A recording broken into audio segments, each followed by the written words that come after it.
Hi everybody, Greg Seaman from bluesandrockguitar.com, and I want to talk to you today about the modes.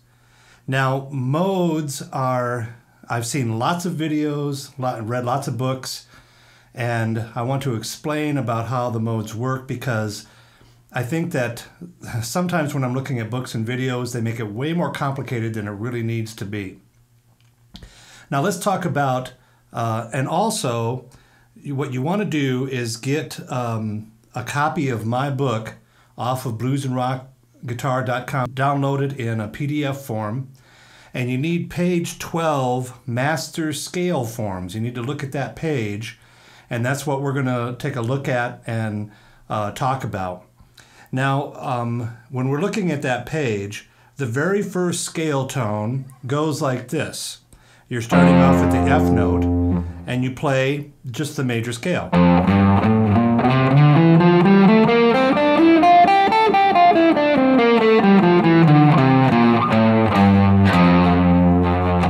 Now what the major scale is 2 whole steps, a half step, 3 whole steps, and a half step. And all of the modes, now I'm talking about the basic modes, Ionian, Dorian, Phrygian, Lydian, Mixolydian, Aeolian, and Locrian.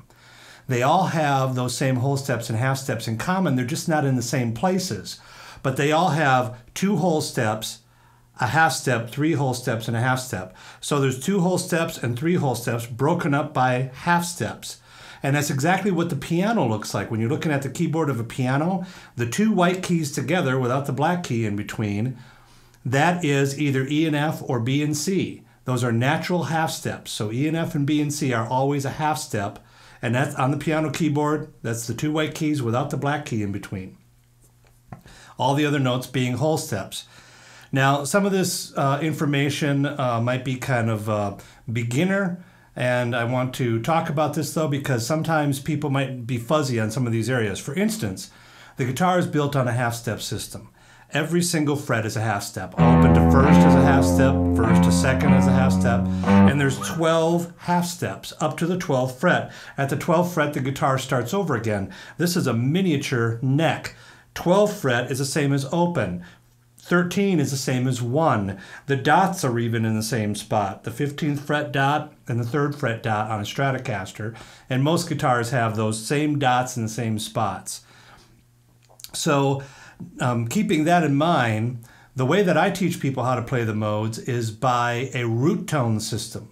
Being able to take a scale shape and move it to the proper root tone, and the first thing you have to do is know how to name all the notes off on the fretboard of the guitar, which is easy. It might sound complicated, and when you look at books, especially if they include all the sharps and flats, it looks really complicated, but it goes in alphabetical order. So it starts off with E on the 6th string. Okay, now what comes after E in the alphabet? F. E to F is that natural half step. Open to first is F. Then F to G is a whole step. G to A at 5th fret is a whole step. A to B is a whole step. B to C is that natural half step. C to D is a whole step. And D to E is a whole step. And that's an octave. You've got a complete cycle starting at E and ending at E, and that's called an octave.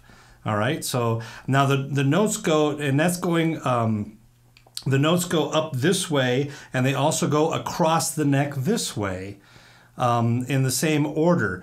Now, that's the interesting thing about guitar is that you can play scales going up and you can play scales going across. Now, let me take a major scale. Let's talk about F again. Now, on any musical instrument, if you know how to make whole steps and half steps on it, you can play a major scale. I'm going to start here on F, and I'm going to go whole step, half step, whole step, whole step, whole step, half step. Okay, so there's do, re, mi, fa, sol, la, ti, do. All right. Now it goes the same way across the neck this way. Whole, half, whole, half. And then it just starts over again. If you're looking at the master scale forms that are in my book on page 12, this is 1 again. It just continues on up. Now, when you're looking at all of the scale forms in my book, there's 5 of them. It's pretty common to divide up the neck into 5 shapes, and some books you'll see divide into 7 shapes. Either way is good. Remember, it's always going to be 2 whole steps and a half step and 3 whole steps and a half step. And if you sit and look at it and figure it out, you'll see it. You'll be going, oh my goodness, he's right. It's always 2 whole steps, half step, 3 whole steps, half step.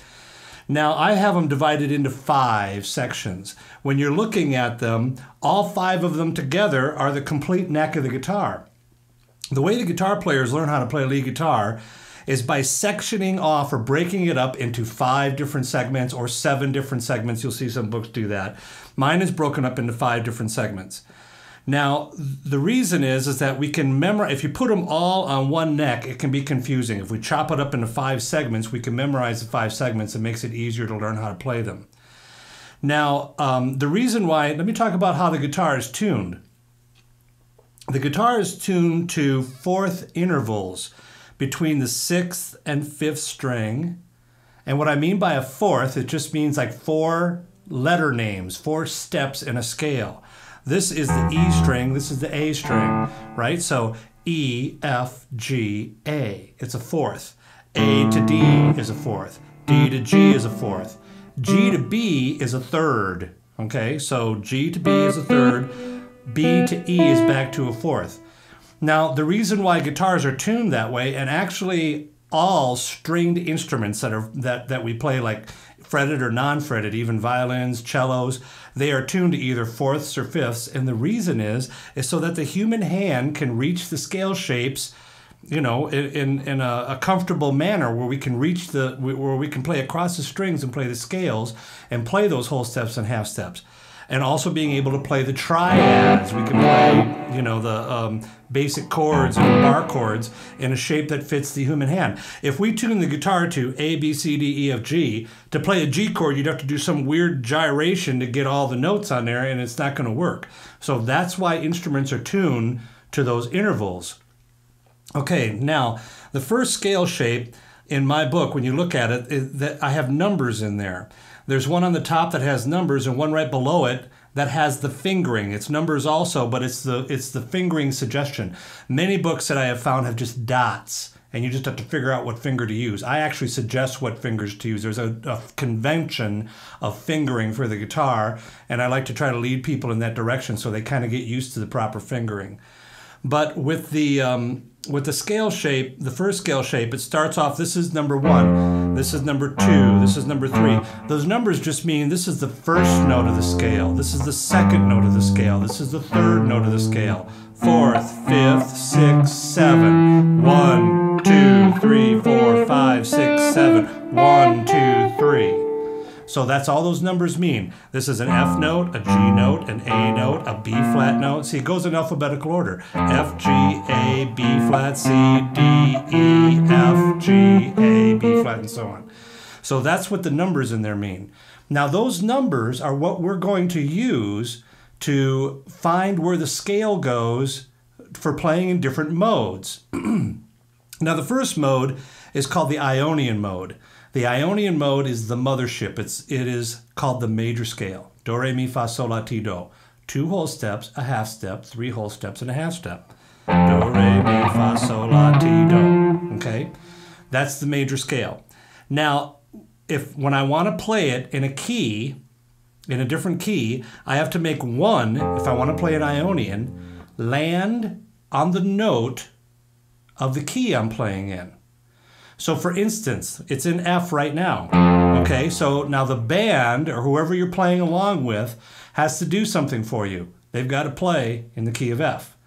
So they're playing, you know, the chords of the key of F, and they're playing along like maybe the 1-4-5 chord. F, B flat, and C. They're playing those chords, and then you can play that scale over it, and you're in the proper key. Now, the interesting thing about lead guitar and talking about keys and chords too is that it really answers